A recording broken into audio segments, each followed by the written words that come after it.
E aí galera, aqui Joseio falando, mais uma vez outubro e mais uma vez de rosa. Vamos lá que a gente vai falar hoje sobre técnicas de estudo. Essas técnicas são baseadas num estudo feito por psicólogos sobre desenvolvimento cognitivo e educacional nos Estados Unidos.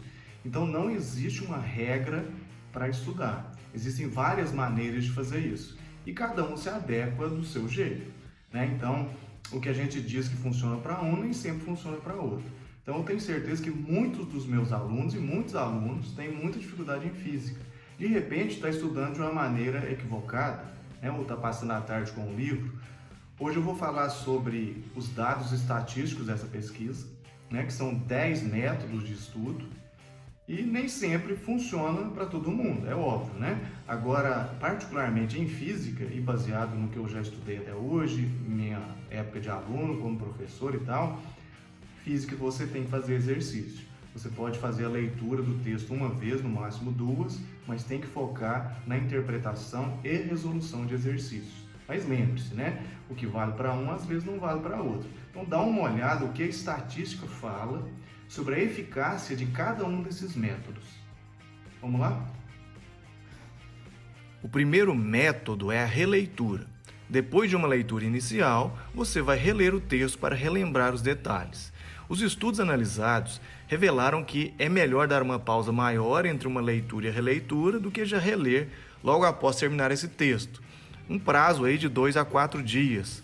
No entanto, apesar dessa facilidade de executar a técnica, não precisa muita habilidade, ela tem uma eficácia muito baixa comparado com as outras. Segundo, associação de imagens com textos. Você vai tentar formar imagens mentais ou fazer desenhos, enquanto estuda ou escuta o professor na sala. Essa técnica pode ajudar a formar uma narrativa, de modo a organizar o assunto de uma maneira mais clara a partir das imagens. A associação de imagens foi classificada como de baixa utilidade porque os pesquisadores não conseguiram identificar com clareza em quais situações o método daria certo.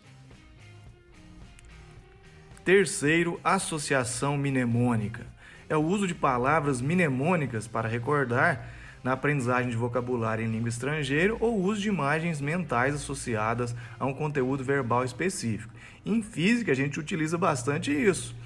Por exemplo, com a frase "Minha avó tem muitas joias", só usa no pescoço, que você decora a ordem dos planetas, Mercúrio, Vênus, Terra, Marte, Júpiter, Saturno, Urano, Netuno e Plutão, quando ele era planeta, E para várias equações na física a gente faz isso também. Essa prática, no entanto, apresenta algumas limitações. Não são todos os conceitos que podem se transformar em imagem e, segundo esses estudos, esse método pode não ser muito eficiente para a memorização a longo prazo, embora essas frases de efeito sejam lembradas aí por muito tempo. Grifar textos.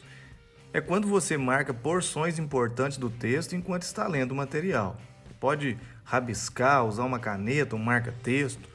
O problema dessa técnica está relacionado ao de resumo, porque é preciso marcar só o que é importante. E muitas vezes o aluno grifa o livro inteiro e fica trocando de cor e vira aquela bagunça igual uma obra de Romero Brito. Então isso prejudica muito a capacidade de lembrar que foi selecionado. Se você conseguir desenvolver a capacidade de seleção de uma parte pequena do material, até que se torna válido. Resumo.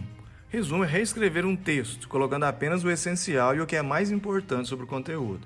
A gente passa pelos mesmos problemas de grifar o texto, E esse problema pode passar por uma falta de interpretação ou uma boa leitura. E isso vai acabar reescrevendo o texto, com todas as palavras, que não vai adiantar nada. A capacidade de fazer resumo, a gente pode pensar depois na técnica Feynman. Ela é muito importante para a aprendizagem, mas vai precisar de uma boa interpretação. Agora vamos falar de algumas técnicas ou métodos que têm uma eficácia um pouco maior. A primeira delas aí é o estudo intercalado de diferentes conteúdos, que é misturar diferentes matérias em uma mesma sessão de estudos. Normalmente o aluno pega um conteúdo e estuda até esgotá-lo, depois passa para outro. A justificativa para a eficiência do método é que o aluno, ao retornar ao tema visto anteriormente, acessa uma memória de longo prazo e força o cérebro a lembrar de algo que não foi visto nos últimos minutos. Então, isso ajuda a fixar o conteúdo. Então é bom que você estude pelo menos uns 3 conteúdos diferentes durante o dia, né? Pega matemática, história e literatura, né? No outro dia física, química e geografia. Isso vai ajudar bastante o desenvolvimento cognitivo. Explicar o conteúdo para si mesmo. É como pensar em voz alta. Trata-se de explicar como as novas informações se relacionam a conteúdos já aprendidos ou explicar passo a passo da lição. Essa técnica só dá certo se você realmente entender o assunto e conseguir decodificar, ou seja, você tem que explicar de uma forma simples e evitar frases de efeito ou jargões da física ou apenas o nome do conceito. Como, por exemplo, né, se você pergunta para o aluno por que um motorista deve usar o cinto de segurança, né, baseado em conceitos físicos, aí ele vai falar que é por causa da inércia. Ou seja, ele memorizou que é por causa da inércia. Ele precisa explicar por quê. O que acontece quando dá uma frenagem repentina, que um corpo permanece em movimento. Tente explicar de uma forma simples, usando palavras simples. Elaboração de perguntas. Você vai criar perguntas que expliquem os porquês de um fato. Por que isso é verdade? Por que isso faz sentido? Ou pode também como, porque na física nem sempre temos resposta para os porquês. No momento que você elabora essas questões enquanto estuda, você adiciona novas informações e conhecimentos que já possuía. Porém, essa técnica ela é mais eficiente para estudantes mais velhos, principalmente do ensino superior e do ensino médio nos seus anos finais, talvez no 3º ano só, porque é preciso que o aluno já tenha um conhecimento mínimo anterior, para que ele possa fazer as perguntas mais complexas do tema. E isso vai expandir o que ele conhece e fará ligações, inclusive, com outros conteúdos.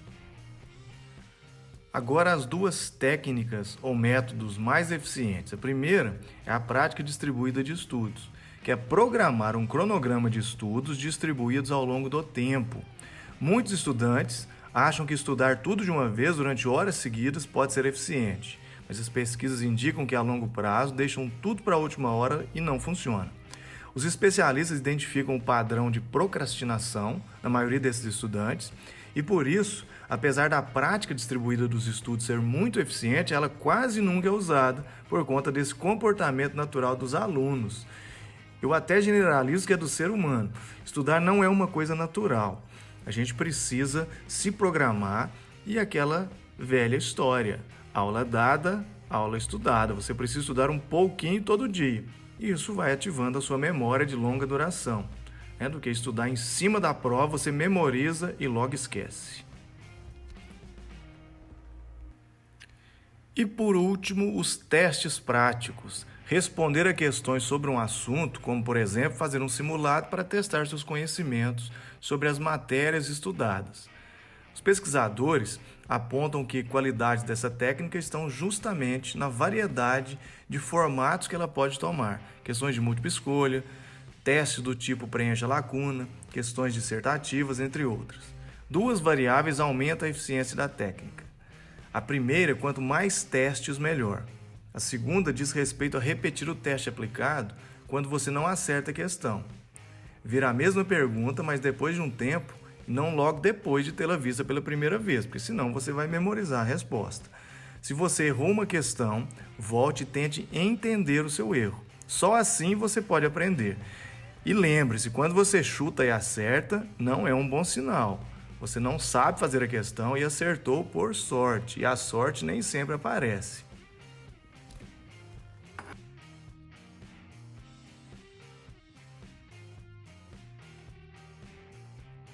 Isso aí, moçada, valeu para quem chegou até o final. Não se esqueça de se inscrever no canal para receber os vídeos, compartilhar e curtir. Aquele abraço e até a próxima!